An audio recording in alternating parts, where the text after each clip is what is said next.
25% ለሚከፍል 3.75% ዲስካውንት ይኖረዋል። እስከ 100% ለሚከፍሉ ከ15% የሚደርስ ዲስካውንቶችን አቅርበናል።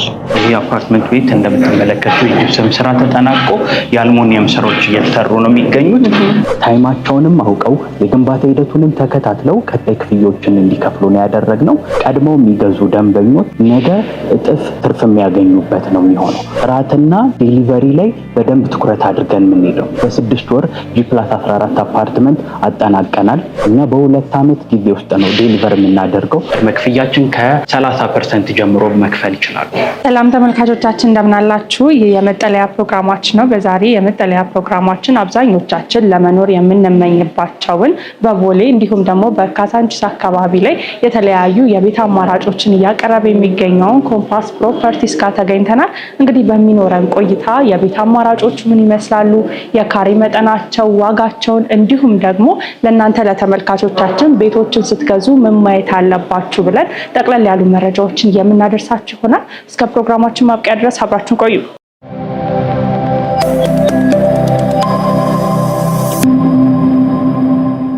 ሰላም እንደምን አለ? ሰላም እንዴት ነሽ? እግዚአብሔር ይመስገን። ዛሬ እንግዲህ ኮምፓስ ሪል ስቴት እያስገነባቸው ያሉት የቤት አማራጮች በአጠቃላይ ምን እንደሚመስሉ ለተመልካች ለማድረስ ነው የተገናኘ ነው። በቅድሚያ ግን እስቲ እንታወቅ። ምስክር እባላለሁ። የድርጅቱ የሽያጭ ማኔጀር ነኝ። በጣም ጥሩ። እንግዲህ ያው እንዳጠቃላይ ኮምፓስ እያቀረባቸው ያሉት የቤት አማራጮችን ለማድረስ ነው እና ብቅ ያለው። ነገር ግን ስለ ቤት አማራጮቹ ከማንሳታችን በፊት ኮምፓስ ማን ነው፣ ምን አይነት ስራዎችን የሰራ ድርጅት ነው፣ አሁን ላይ ምን ላይ ይገኛል የሚለውን በተወሰነ መልኩ እስቲ እናንሳ። በጣም ጥሩ። እንግዲህ ኮምፓስ ፕሮፐርቲ እንግዲህ እስከዛሬ በደንብ የሚታወቀው ዋይጄ ኮንስትራክሽን በሚባለው የኮንስትራክሽን ካምፓኒ ነው። የቻይና ካምፓኒ ነው። እስከዛሬ ኮንስትራክሽኑ ላይ ለበርካታ ሪል ስቴት ካምፓኒዎች ኦልሞስት ከ10 ዓመት በላይ ሲያገለግል የቆየ ካምፓኒ ነው። ለምሳሌ ያክል መጥቀስ የምንችላቸው ብዙ ምሳሌዎች ይኖሩናል። ለምሳሌ ያክል ለአያት ሪል ስቴት ወደ 14 የሚሆኑ ብሎኮችን የገነባ ነው። ከዛ በተጨማሪ ደግሞ ኢስት አፍሪካን ሪል ስቴት ወደ 6 አፓርትመንት ቤቶችን ገንብቷል። ሌላው የጊፍት ሪል ስቴት ሄድኳርተሩን ደንበል የሚገኘውን እንደዚሁ የገነባው ነው። በቅርብ ጊዜ ደግሞ የአሚባራ ፕሮፐርቲ ኤርታሌ ብሎክን 2 ብሎኮችን G+17 የሆኑ አፓርትመንት ቤቶችን ገንብቶ አስረክቧል። በኮንስትራክሽን ዘርፉ በጣም ታዋቂና ለበርካታ የሪል ስቴት ካምፓኒዎች የጀርባ አጥንት የነበረ ካምፓኒ ነው። አሁን ደግሞ የራሱን ፕሮዳክት ይዞ መጥቷል። በጣም ጥሩ። እንግዲህ ስለ ድርጅቱ ይሄን ያህል ካልን እያቀረባችሁ ስላላችሁት የቤት አማራጮች የት አካባቢ ላይ እንደሚገኙ ማንሳት ብንችል? ያው እንደነገርኩሽ እንግዲህ ኮምፓስ ፕሮፐርቲ እስከዛሬ በኮንስትራክሽን ዘርፉ ለበርካታ ሪል ስቴት ካምፓኒዎች የጀርባ አጥንት ሆኖ ቆይቷል። አሁን ደግሞ የራሱን ፕሮዳክት በዚህ ጊዜ ውስጥ በደንበኞች ፍላጎት መካከልና በገንቢዎች መካከል ያለውን ክፍተት ስላየ፣ ያም ማለት ደግሞ የዴሊቨሪ የጥራት ችግሮች ብዙ ይከሰታሉ። ይህም የብዙ የእናንተም ተከታዮች ጥያቄ ይሆናል ብዬ አስባለሁ። ብዙ ጊዜ አፓርትመንት ቤቶች ይገዛሉ፣ ከዛ ግን ደግሞ ተገንብቶ አያዩቸውም፣ በመሃል ሰፊ ጋፖች ይፈጠራሉ ብዬ አስባለሁ። እሱን ሶሉሽን ለመስጠት ወይም ደግሞ በግንባታ ዘርፉ ላይ እኛ ያለንን ኤክስፒሪየንስ ላለፉት 10 ዓመታት የነበረን ኤክስፒሪየንስ አክቹአሊ ኮንቨርት በማድረግ ደግሞ ለራስ ሲባል ደግሞ አንዳንድ ጊዜ ጥሩ ነገር ኮንቨርት ይደረግ የለም። ከዛም አንጻር ሪሰርች አድርገን ከተማው ላይ ለሰዎች የት አካባቢ ለመኖር ይፈልጋሉ ብለን ሪሰርች አድርገን ኦልሬዲ መስቀል ፍላወር ላይ እንደዚሁ በአጭር ጊዜ ያም ማለት በ6 ወር G+14 አፓርትመንት አጠናቀናል። ሌላው ደግሞ አሁን ኦንጎይንግ ደግሞ ያሉ ፕሮጀክቶች አሉ። አንደኛ ካሳንቺስ፣ ሁለተኛ አትላስ። እነዚህ ኤሪያዎች ደግሞ ያው እንደሚታወቀው ይሄ የኮሊደር ልማቱ በደንብ የደመቀባቸው በጣም አሪፍ የሚባሉ ሎኬሽኖች ናቸው። በጣም ጥሩ። እንደ አጠቃላይ የምታቀርቡት የቤት አማራጮች ምን ይመስላሉ? ከባለ ስንት መኝታ ጀምሮ ነው እያቀረባችሁ የምትገኙት? እንግዲህ እንደ ቤት አማራጭ ስንመጣ እኛ ያሉትን ክፍተቶች ቅድም እንደነገርኩሽ ሪሰርች ስላደረግን ከስቱዲዮ ጀምሮ ባለ 1 መኝታ፣ ባለ 2 እንደዚሁም ባለ 3 መኝታ ቤቶችን ይዘን መተናል። እንደየ አካባቢው ዲፔንድ አድርገን ያንን ሰሌክት ስናደርግ፣ ለምሳሌ አሁን ካሳንቺስ ላይ ብንሄድ ከስቱዲዮ እስከ ባለ 3 መኝታ፣ ቦሌ አካባቢ ደግሞ ለመኖሪያም እንደዚሁም ደግሞ ሰዎች ስቴ የሚያደርጉበት አካባቢም ስለሆነ ከባለ 1 እስከ ባለ 3 መኝታ ደግሞ አትላስ ላይ ይዘን መተናል። በጣም ጥሩ። የካሬ አማራጫቸውን ማንሳት እንችላለን? በጣም ጥሩ እንግዲህ የካሬ አማራጮቻቸውን ስንመለከት ካሳንችስ ላይ ከ55 ካሬ ስቱዲዮ አፓርትመንት ጀምሮ እንደዚሁም ደግሞ ባለ 1 መኝታ 80 ካሬ፣ ባለ 2 መኝታ 125፣ እንደዚሁም ባለ 3 መኝታ ደግሞ 156 ካሬ ሜትር ይዘን መተናል። አትላስ ላይ ያለንን ፕሮጀክት ደግሞ ስንመለከት ከማዶ ሆቴል ጀርባ ላይ የሚገኝ አፓርትመንት ቤት ነው። ኦልሞስት ከ80 ካሬ ጀምሮ እስከ 165 አማራጭ አለ። እንደ ዝርዝራቸው ደግሞ ስነግርሽ ለምሳሌ ባለ 1 መኝታ 80 ካሬ እና 85 ካሬ አማራጮች አሉት። እንደዚሁም ደግሞ ባለ 2 መኝታ 110፣ 115 እና 125 ካሬ አማራጮች ይኖሩታል።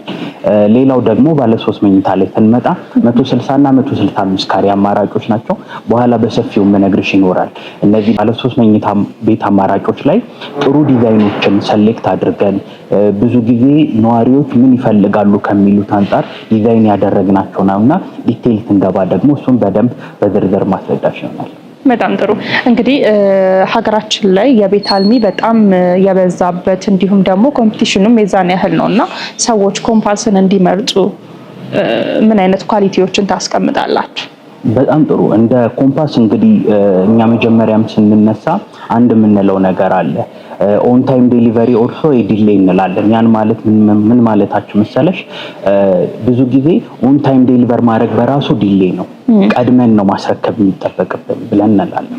ሶ እንደ ኮምፓስ ምን ይጠበቃል ብለን ስንል ጥራትና ዴሊቨሪ ላይ በደንብ ትኩረት አድርገን የምንሄደው።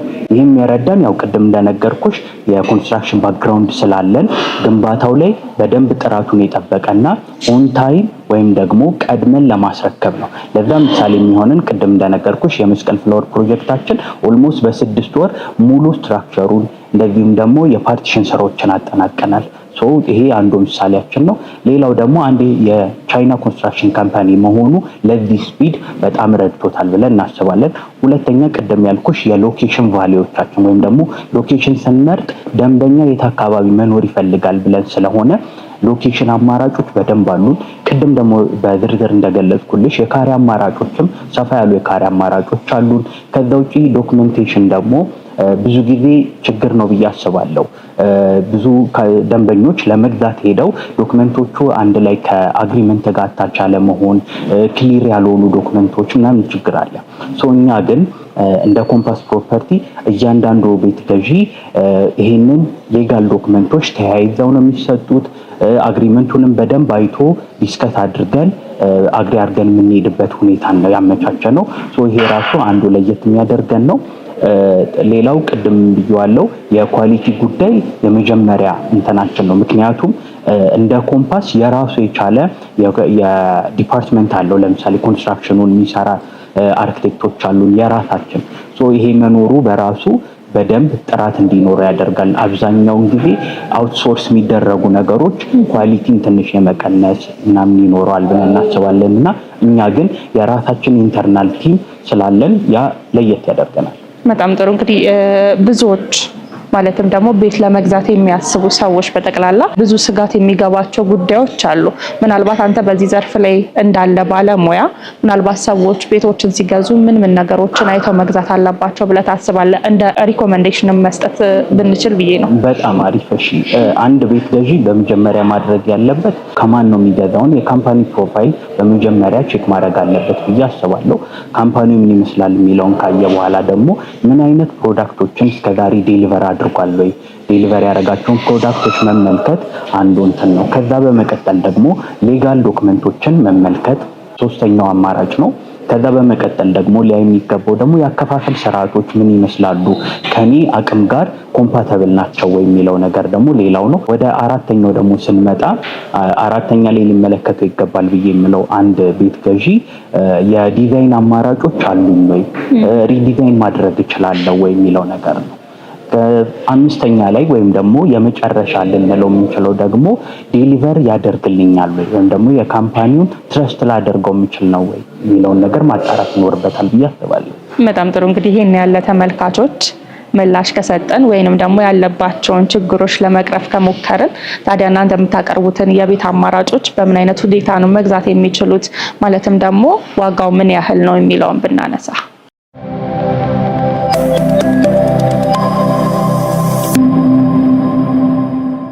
እንደነገርኩሽ የተለያዩ ሎኬሽኖች አሉን። ለምሳሌ ከቦሌ ብንነሳ ቦሌ ሳይታችን ወይም ደግሞ ከማዶ ሆቴል ጀርባ ላይ የሚገኝ ሳይት ነው። ጠቅላላ ካሬ ሜትሩ ወደ 1500 ካሬ ሜትር ላይ የሚገነባ አፓርትመንት ቤት ነው። እነዚህ አፓርትመንት ቤቶች ላይ ከባለ 1 መኝታ እስከ ባለ 3 መኝታ ቤቶች አሉ። ባለ 1 መኝታ 80 ካሬ ይገኛል። ይህ 80 ካሬ አፓርትመንት ቤት በካሬ በ135,000 ነው እየተሸጠ የሚገኘው። ቦሌ ላይ እንግዲህ እንደምናውቀው በጣም ለኢንቨስትመንት ተመራጭ የሆነ ሬንታል ቫልዩም ሃይ የሆነ አካባቢ ነው። ከዛ ውጭ ደግሞ እኛ አሁን ገና ግንባታውን እየጀመርን ስለሆነ ቀድመው የሚገዙ ደንበኞች ነገ እጥፍ ትርፍ የሚያገኙበት ነው የሚሆነው። ምክንያቱም እኛ በ2 ዓመት ጊዜ ውስጥ ነው ዴሊቨር የምናደርገው። ኦልሞስት አሁን የሾሪንግ ስራን እያጠናቀቅን ነው የምንገኘው። ባለ 2 መኝታ ደግሞ ስንመጣ ደግሞ አማራጫችን ላይ በ110 ካሬ አለ። እሱም በተመሳሳይ ሁኔታ በ135,000 በካሬ ነው የምንሸጠው። ደንበኛ እንግዲህ ብዙ ጊዜ ዝቅ ያሉ ፍሎሮችን ይመርጣል። እኛ ዝቅ ያሉትን ፍሎሮች ጨምሮ በ135,000 ነው በካሬ እየሸጥን የምንገኘው። የተወሰነ ደግሞ ከፍታ ለሚፈልጉ ደንበኞች ደግሞ በካሬ በ140,000 ብር እየሸጥን እንገኛለን። ቅድም ሜንሽን አደርግልሻለሁ ያልኩሽ ደግሞ ባለ 3 መኝታ ቤቶች አማራጮች አሉ። እነዚህ ባለ 3 መኝታ ቤት አማራጮች ምንድነው? ሰርቪስ ኳርተር ኮንሰፕትን ኢንክሉድ ያደረጉ ናቸው። ሰርቪስ ኳርተር ኮንሰፕት ስንል አንድ ነዋሪ እንግዲህ ቤት ውስጥ የራሱን ፕራይቬሲ ይፈልጋል። ለምሳሌ ሰራተኛ ትኖራለች። ሰራተኛዋ ግን ወደ እሱ መኝታ ቤት ጋር አክሰስ ለማድረግ እንዳትመጣ እሱን መዝጋት ይፈልጋል። ስለዚህ ለዛ እንዲመች ተደርጎ እነዚህ መኝታ ቤቶች በአንድ ሳይድ ነው ያሉት። ሰርቪስ የሚሰጡት ላይክ ላውንደሪ፣ ኪችን ለብቻው ከሷ ከሜድስ ሩሟ ጋር ቅርብ ተደርገው ነው የተሰሩት። ይሄ ደግሞ ደንበኞች በደንብ በጣም የሚመርጡት የዲዛይን አማራጭ ነው። እሱን በ160 እና በ165 ካሬ አማራጭ ይዘን ቀርበናል። ሌላው ቀደም ደግሞ ካሳንቺስ ላይም ሌላ ፕሮዳክት አለን ያልኩሽ። ኤግዛክትሊ ሎኬሽኑ የሚገኘው እንግዲህ ከኡራኤል አደባባይ ወደ ባምቢስ ትንሽ ወረድ ስንል ከኃይሌ ዓለም ህንፃ ጎን ነው። እንግዲህ እሱ ደግሞ ኦልሞስት ወደ 1300 ካሬ ሜትር ላይ የሚያርፍ አፓርትመንት ቤት ነው። እንደ አፓርትመንት ቤት ይሄ ሚክስድ ዩዝ የሆነ አፓርትመንት ቤት ነው። 5 ቤዝመንት ፓርኪንግ ያለው ከግራውንድ እስከ 5ኛ ደግሞ የኮሜርሻል የሚኖረው የራሱ ስቴርስ እና ኤሌቬተር ደግሞ ለብቻው የተገጠመለት ለነዋሪዎች ደግሞ ኦልሞስት ከ9 ጀምሮ እስከ 19 ድረስ 3 ኤሌቬተር ያለው ጥሩ አክሰሲቢሊቲ ያለው አፓርትመንት ቤት ነው የሚሆነው። ኢንቢትዊን ያሉት ለምሳሌ ከ6 እስከ 8 ያሉት ደግሞ የኛ የኮምፓስ ፕሮፐርቲዎች ሄድ ኦፊስ ኔክስትሊ ወደዛ ሙቭ እናደርጋለን። ያንን ነው ዲዛይን አድርገን እዛ ላይ ሄድ ኦፊሳችንን ለማድረግ ነው እንትን ያልነው። ነዋሪዎችም እኛ ኬር እናደርጓለን ራሳችንም ኦፊስም የምናደርግበት ስፔስ ስለሆነ ማለት ነው። እሱ ላይ እንግዲህ ከ55 ካሬ ጀምሮ የቤት አማራጭ አለ ብዬሻለሁ። 2 አይነት ዋጋዎች ይኖሩናል። ለምሳሌ ለ55 ካሬና እንደዚሁም ለ2 ቤድሩም አፓርትመንት ቤቶች በካሬ በ115,000 ብር ነው እየሸጥን የምንገኘው። እንደዚሁም ደግሞ 156 ካሬና 80 ካሬ ሌላ የቤት አማራጭ የሚኖርበትን ደግሞ በካሬ በ120,000 ብር ነው እየሸጥን የምንገኘው። እነዚህም ጥሩ ቪው ያላቸው ቀደም ደግሞ የቦሌ አትላስ ላይ ሜንሽን ያደረኩልሽን የሰርቪስ ኳርተር ኮንሰፕትን ኢንክሉድ ያደረገ 3 ቤድሩም አፓርትመንት አለ። ቪዋቸውን በጣም አሪፍ የሚባሉ ለምሳሌ 2 አይነት አማራጮች አሉ። እነዚህ ባለ 3 መኝታ ቤት አማራጮች ላይ ለምሳሌ 156 ካሬያቸው ተመሳሳይ ነው፣ ግን አንደኛው ቪው ወደ ኡራኤል የሚመለከት ወይም ደግሞ አዲስ ወደ ተሰራው የስፖርት ሴንተር ካሳንቺስ ላይ ተሰራው አለ አይደል፣ ወደሱ የሚመለከት ነው።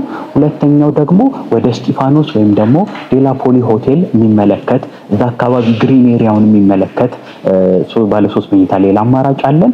እንደዚሁም ደግሞ 2 ባለ አንዳንድ መኝታ ቤቶች ደግሞ እንደዚሁ ተመሳሳይ ቪው ስንል በጣም ከፍታ ለሚመርጡ ሰዎች ደግሞ በጣም አሪፍ የሚባል ሪኮሜንዴሽን አለኝ። ያም ሪኮሜንዴሽን የምን መሰለሽ፣ የቦሌ አትላስ አካባቢ የሚሰራው አዲስ ፕሮጀክት ሪቨርታይድ ፕሮጀክት አለ አይደል፣ ይሄ የፒኮክ ፓርክን እሱን ይዞ በባምቢስ ጋር የሚሄደውን መንገድ ቪው የሚያደርጉበት ያንን ግሪን ይሄ የፒኮክ ፓርክን ቪው የሚያደርጉበት እይታ ያለው ባለ 1 መኝታ ቤት 80 ካሬ አማራጮች አሉን። ደንበኞች እነዚህ መጠቀም የሚችሉበት ትልቅ ኦፖርቹኒቲ አለ። በጣም ጥሩ። በብር ደረጃ ማንሳት ብንችል ለተመልካችም ግልጽ ለማድረግ በሙሉ ክፍያ እናንተ ጋር ከስንት ብር ጀምሮ ካነስተኛው ማግኘት ይችላሉ?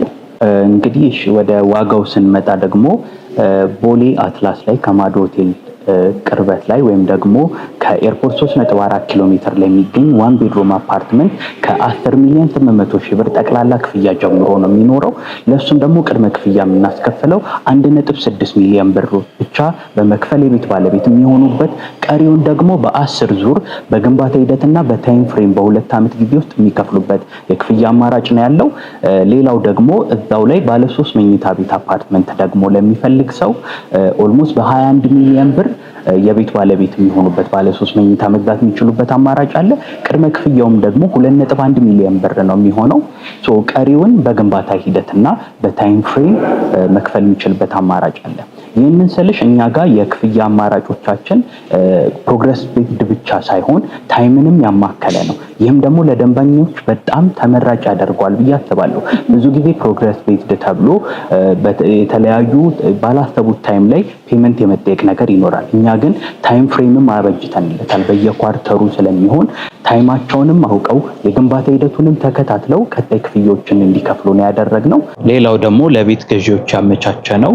ከ25% ጀምሮ እስከ 100% ለሚከፍሉ ደንበኞቻችን ልዩ የቅናሽ ፓኬጆችን አቅርበናል። ይህም ማለት 25% ለሚከፍል 3.75% ዲስካውንት ይኖረዋል። እስከ 100% ለሚከፍሉ እስከ 15% የሚደርስ ዲስካውንቶችን አቅርበናል። ሌላው ደግሞ ፕሮዳክት ያለን ካዛንቺስ ላይ እንደመሆኑ ቅድም ሜንሽን አድርጌልሻለሁ። እዛ ላይ የ55 ካሬ የስቱዲዮ ቤት አማራጭ ሲኖረን ይህንን በ6.3 ሚሊዮን ብር የቤት ባለቤት የሚሆኑበት አማራጭ ነው። እንደ ቅድመ ክፍያ ወይም ደግሞ በፕሮግረስ ልክፈል ደግሞ ለሚል ደንበኛ ከ950 ሺህ ብር ጀምሮ በመክፈል ቀሪውን በሁለት ዓመት ከ6 ወር ጊዜ ውስጥ ቀስ እያለ የሚከፍልበት የክፍያ አማራጭ ይዘን ቀርበናል። ያው ቅድም እንደነገርኩሽ እንግዲህ ከግራውንድ እስከ 5ኛ ድረስ ሾፖች አሉን። እነዚህ ሾፖች ላይ 4ኛና 5ኛ ላይ የሚገኙትን ከ15 ካሬ እስከ 56 ካሬ ሆኑ የካሬ አማራጭ ያላቸውን ሾፖች ለሽያጭ አቅርበናል። ያው ካዛንቺስ ላይ እንደሚታወቀው በጣም ብዙ የሳኒታሪ እቃ መሸጫዎች፣ የኤሌክትሪክ እቃ መሸጫዎች የበዙበት አካባቢ ነው። ይህንንም በካሬ በ240 ሺህ ብር ነው ለሽያጭ ያቀረብነው። ቅድመ ክፍያችንም 15% ጀምሮ ነው። በጣም ጥሩ። እንግዲህ ስለምታቀርቡት የቤት አማራጭ የካሬ መጠናቸው እንዲሁም ደግሞ ዋጋቸውን በዲቴል ለተመልካች በደንብ አድርሰናል ብዬ አስባለሁ። ነገር ግን ጥያቄዎቻችንን እዚህ ብቻ ከምንጨርስ ኮምፓስ ምን እየሰራን የሚገኘው መሬት ላይ የሚታይ ምን አለ የሚለውን ብንመለከት ሳይት ካላችሁ ብንጎበኝ ደስ ይለኛል። በጣም አሪፍ። እሺ፣ የዚህ መስቀል ፍላወር ላይ ቅድም የነገርኩሽ በ6 ወር ጊዜ ውስጥ ፕሮግረስ ያደረግነው ሳይት አለ። እሱን ሄደን እየተመለከትን ደግሞ በደንብ ያለውን ነገር እናያለን ብዬ አስባለሁ። በጣም ጥሩ። ወደዛ እናቅና።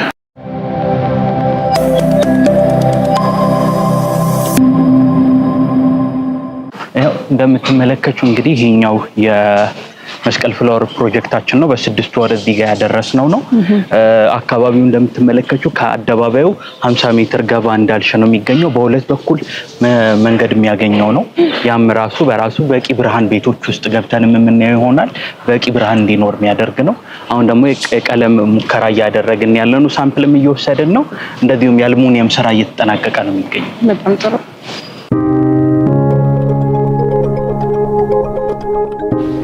እሺ፣ ይሄ አፓርትመንት ቤት እንደምትመለከቱ የጂፕሰም ስራ ተጠናቆ የአልሙኒየም ስራዎች እየተሰሩ ነው የሚገኙት።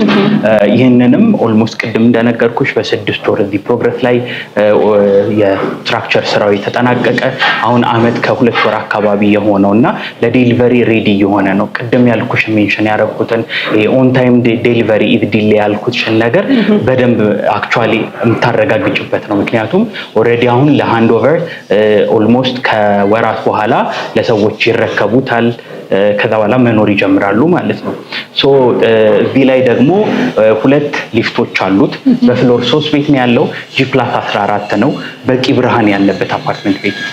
በጣም ጥሩ። እንግዲህ አሁን የምንገኘው አስቀድመንም ስንገልጸው ነበረ መስቀል ፍላወር አካባቢ የሚገኘው ኦልሞስት ለመጠናቀቅ ጥቂት የቀሩትን ቤቶቻችሁን ነው እና ምናልባት ሰዎች እዚህ ላይ ቤቶችን ቢፈልጉ ቤቶች አላችሁ ወይ? ኦፍ ኮርስ ልክ ነሽ። እዚህ ላይ አሁን ወደ 4 የሚጠጉ ቤቶች አሉን። ስቱዲዮ አፓርትመንት ቅድም እንደነገርኩሽ እኛ ጋር ብዙ የካሬ አማራጮች አሉ እንዳልኩሽ 49 ካሬ ስቱዲዮ አፓርትመንት አለን። ከዛ ውጪ 2 ቤድሩም በ95 እና በ103 ካሬ አማራጮች አሉ። ታዲያ እዚህኛው ላይ ሰዎች እንግዛ ቢሉ ዋጋው ስንት ነው የሚለው ጥያቄ ደግሞ አስከትሎ የሚመጣ ነገር ነውና ዋጋውንም በዛው ማንሳት ብንችል በጣም ጥሩ። እሺ እዚህ ላይ አሁን ለምሳሌ ስቱዲዮ አፓርትመንታችን በ7.3 ሚሊዮን ብር መግዛት ይችላሉ ጠቅላላ ክፍያ። እንደዚሁም ደግሞ በፕሮግረስ እንክፈል ካሉ ዳውን ፔመንት ኦልሞስት ከ30% ጀምሮ በመክፈል ቀሪውን በቀጣይ 9 ወራቶች ውስጥ በታይም ስኬጁል ቀስ እያሉ መክፈል የሚችሉበት አማራጭ አለ። ከፍ ያለው ደግሞ ቢባል ኦልሞስት 21.3 አካባቢ ነው የሚሆነው። እሱም አማራጭ አለ። ስለዚህ ኦን ዘ ሬንጅ ከ7.3 እስከ 21.4 ድረስ የሚደርሱ ቤቶች አሉን ማለት ነው። በቀሩን ጥቂት ቤቶች ላይ እስከ 100% ለሚከፍሉ ደንበኞች እስከ 10% የሚደርስ ዲስካውንት አድርገናል። እንደ ዳውን ፔመንት ደግሞ ከ30% ጀምሮ መክፈል ይችላሉ። በጣም ጥሩ። እንግዲህ ስለ ቤቶች አማራጮች ስለ ዋጋቸው ካነሳም በኋላ ግንባታው በምን አይነት ኳሊቲ ነው የሚገነባው የሚለው ተከትሎ የሚመጡ ተመልካቾችም ደግሞ እንደ አንድ ጥያቄ የሚያነሱት ነው እና ያው አስቀድመን ስለ ግንባታው ጥራት እንዲሁም ደግሞ ስለነበራችሁበት ባክግራውንድ እያነሳን ነበር። ነገር ግን አሁን እየገነባችሁ ያላችሁት በምን አይነት የግንባታ ፍጥነት በምን አይነት ኳሊቲ ነው የሚለው ማንሳት ብንችል። በጣም ጥሩ። እሺ እኛ ግንባታዎቻችን ላይ በጣም ጥንቃቄ አድርገን ኳሊቲያቸውና ኦን ታይማቸውንም ደግሞ ስኬጁል አድርገን ኤቭሪ ዊክ እያንዳንዷን ለምሳሌ አዳዲስ የሚገነቡት ፕሮጀክቶች ላይ ለምሳሌ የካዛንቺሱ ሜንሽን ባደርግልሽ ኤቭሪ ዊክ አንዳንድ ስላብ እየተሞላ ነው። እነዚህም አፓርትመንት ቤቶች አሁን ለምሳሌ ፍላት ስላብ ነው የሚሆኑት። ያ ደግሞ መሆኑ ለደንበኛ በቂ ብርሃን ወደ ቤቱ እንዲያገኝ ያደርገዋል። ከዛ ውጭ ደግሞ የግንባታ ፍጥነቱንም በዛው መጠን ይጨምረዋል። በየሳምንቱ አንዳንድ ፍሎር እየሞላን ነው። ይህንን የካዛንቺስ ፕሮጀክት ኦልሞስት አሁን የቤዝመንት ስራ ተጠናቆ ኦልሞስት 5 ቤዝመንት ያለው ነው።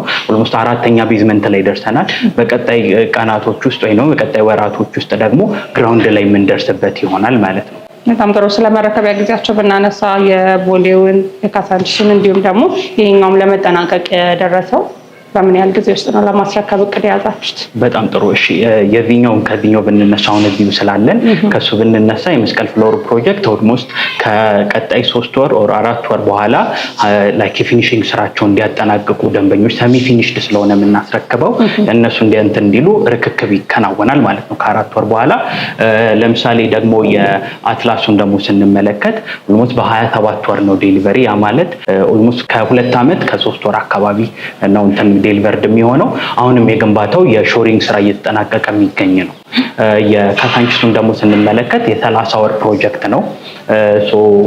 አሁን እንደነገርኩሽ ደግሞ ያለው ፕሮግረሱ የቤዝመንት ስራ እየተጠናቀቀ ነው የሚገኘው። በጣም ጥሩ። እንግዲህ አጠቃላይ መረጃዎችን ለተመልካች በደንብ ያደረስን ይመስለኛል። ተመልካችን በደንብ የሚረዱት ይመስለኛል። ከዛ በተጨማሪ ግን ኮምፓስ ፕሮፐርቲስ ምን ለየት ያደርገዋል የሚለውን ማንሳት ብንችል ደስ ይለኛል። በጣም ጥሩ። እሺ ኮምፓስ ፕሮፐርቲን በጣም ለየት የሚያደርገው ነገር አንደኛው ይሄ የታይም ጉዳይ ነው። ዴሊቨሪ ግንባታውን ቅድም እንደነገርኩሽ የዚህን ማውኔት የምንገኝበት መስቀል ፍላወር ፕሮጀክት በ6 ወር ነው። እነዛንም በ6 ወር ሙሉ ስትራክቸራቸውን እስከ 1 ዓመት በሚደርስ ጊዜ ውስጥ ሙሉ ስትራክቸራቸውን ማጠናቀቅ ነው የመጀመሪያ ተቀዳሚ እንትናችን። ያ ማለት ደግሞ ደንበኛው የቤቱን ቫሊው ወዲያው የማየት ቻንስ ይኖረዋል። ያ ማለት ደግሞ ለምሳሌ የቤት ቫሊው እንደ ጠቅላላው ስንመለከት ካልተገነባ በ1% በየወሩ እየቀነሰ ነው የሚሄደው። ነገር ግን እኛ ደግሞ በፍጥነት በገነባንላቸው ቁጥር ደንበኞች በየወሩ 1% ያተርፋሉ እንደማለት ነው። ስለዚህ እኛ እንደ በዋናነት የደንበኛውንም ትርፍ የደንበኛውን ትረስት ነው የምንፈልገው፣ እሱንም እናደርጋለን። የግንባታ እስካሁን ያለን የቆዩ ሂስትሪያችን የሚያሳየው ያ ነው። ለሌሎች በርካታ ሪል ስቴቶች ስናደርግ የቆየ ነው። አሁን ደግሞ በራሳችን ፕሮጀክቶች ደግሞ ከዚህ በበለጠ ለማድረግ ነው እንትን የምንለው። ሌላው ደግሞ እኛን ለየት የሚያደርገን ከኳሊቲው በተጨማሪ ታይም ብያለው፣ ኳሊቲ የግንባታ ፍጥነታችን ነው። ከዛ በተጨማሪ ደግሞ የአከፋፈል ስርዓታችን ነው። በዋናነት ለደንበኞች በጣም አሪፍ ነው የምንለው፣ ምክንያቱም በ27 ወር ወይም በ30 ወር ውስጥ እንደዚሁ በየኳርተሩ እንዲከፍሉ ፕሮግረሱንም ባማከለ መልኩ አብዛኛውን ጊዜ የኛ የግንባታ ፍጥነታችን ቶሎ ስለምንገነባ ፔመንት ስኬጁል ሳያስቡት አይደርስም። በግንባታ ፕሮግረስ ቢሆን ኖሮ ሳያስቡት ለፔመንት ይጨነቁ ነበር። አሁን ግን በታይም ፍሬምም ስለታሰረ ሁለቱን የሚያማከለ ነው። ያ አንድ ለየት የሚያደርገን ነው። ሌላው ሎኬሽን አመራረጣችን ነው። ሪሰርች አድርገን ነው እነዚህ ሎኬሽኖች ስንመርጥ ለምሳሌ መስቀል ፍላወር፣ ካሳንችስ እንደዚሁም ደግሞ ቦሌ አትላስ ስንል እነዚህ ኤሪያዎች በጣም ሪሞት ኤሪያ የሆኑ ኮሊደር ተራቸው የተጠናቀቁ ለተከራይ ጥሩ ኢንቨስትመንት ሪተርን የሚያመጡ ኤሪያዎችን መርጠን ስለሆነ የምንሰራው እሱም አንዱ ላይ የሚያደርገን ነገር ነው። በጣም ጥሩ። ታዲያ እዚህ ላይ የጠቀስክልኝ ላይ ማለትም ደግሞ መስቀል ፍላወር የሚገኘው አፓርትመንት ቤቶቻችሁ ላይ ሰዎች ከስንት ብር ጀምሮ ነው ቤቶች ማግኘት የሚችሉት? በጣም ጥሩ። እንግዲህ የመጀመሪያው አማራጫችን ስቱዲዮ አፓርትመንት ነው። ስቱዲዮ አፓርትመንት በ7.3 ሚሊዮን ብር ማግኘት ይችላሉ። እንደዚሁም ባለ 2 መኝታ 103 ካሬ በ15 ሚሊዮን 400 ሺህ ብር ማግኘት ይችላሉ። እነዚህንም በክፍያ ሂደት መክፈል ይችላሉ። ቅድመ ክፍያችን ከ30% ጀምሮ መክፈል ይችላሉ። በጣም ጥሩ። እንግዲህ ጥሩ የሆነ ማብራሪያዎችን እየሰጠኸኝ ነበረ እዚህ ደረጃ የደረስ ነው። ምናልባት ሰዎች ለመግዛት ቢፈልጉ እናንተን በምን አይነት መልኩ ነው ማግኘት የሚችሉት? እሺ፣ የእኛን አፓርትመንት ቤቶች ለማግኘት ከታች በሚቀመጡት ስልኮች መደወል ይችላሉ። ሙሉ መረጃውን ማግኘት ይችላሉ። በውጭም ለሚገኙ ኢትዮጵያውያን ይህን እድል ለማግኘት በቴሌግራም በዋትስአፕ ኮሚኒኬት ማድረግ ይችላሉ። ታች የተቀመጡት ስልኮች ለዚህ ዝግጁ ሆነው ነው የሚጠብቋቸውና እድሉን በዛ መልኩ ማግኘት ይችላሉ። በጣም ጥሩ። ምናልባት በእኔ በኩል ያሉኝን ጥያቄዎች ጨርሻለሁ። በአንተ በኩል ግን የቀረ ነገር ካለ ማስተላለፍ የምትፈልገው መልዕክት ካለ እንጨምርበትና እናብቃ። በጣም ጥሩ። ቤት ገዢዎች እንግዲህ ቤት ከመግዛታቸውና ከመወሰናቸው በፊት ኮምፓስ ፕሮፐርቲን ቢጎበኙት ሞር ያተርፉበታል ብዬ ነው የማስበው እና ይህንን በአጽንኦት አድርገውት ምክንያቱም ትረስት ያለው ትልልቅ ሪል ስቴት ካምፓኒዎች እስከዛሬ አምነው አብረው ሲሰሩ የነበሩ ስለሆነ ደንበኞች ደግሞ የበለጠ ሞር ትረስት ሊያደርጉት የሚችሉት ካምፓኒ መሆኑን ማሳያ ይሆናል ብዬ ስለማስብ መጥተው ይጎብኙን። በእርግጠኝነት የሚደሰቱበትን ጥሩ አማራጮችና ከአሪፍ ዋጋዎች ጋር ማግኘት ይችላሉ ብዬ አስባለሁ። ስለዚህ ጎብኙን ነው። በጣም ጥሩ። ስለነበረው ቆይታ አመሰግናለሁ። ክቡራትና ክቡራን ተመልካቾቻችን በዛሬው የመጠለያ ፕሮግራማችን ኮምፓስ ፕሮፐርቲስ ጋር ተገኝተን እያቀረቡ የሚገኙትን የቤት አማራጮች በአጠቃላይ ወደ እናንተ አድርሰናችሁ ነበረ። እነዚህን የቤት አማራጮች የምትፈልጉ ተመልካቾቻችን ከስር በምናስቀምጠው ስልክ ቁጥር በመደወል ቤቶችን መግዛትና የራሳችሁ ማድረግ ትችላላችሁ። ስለነበረን ቆይታ እጅግ አድርገን እናመሰግናለን። ሰናይ ጊዜ ይሁንላችሁ።